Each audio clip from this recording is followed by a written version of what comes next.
What's up YouTube? Today we're going to be working on this 2014 Explorer Sport.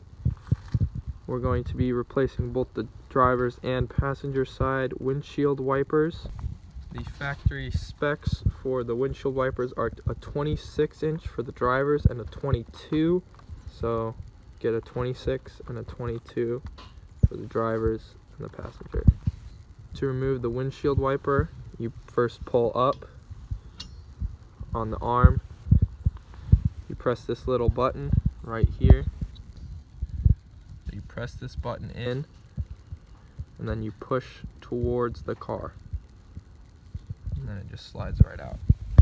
Alright YouTube, so now what we have to do is install the adapter plate, which is done by using a screwdriver to pull this pin towards the center of the blade. It's kind of hard with cold hands, and just pull out on it.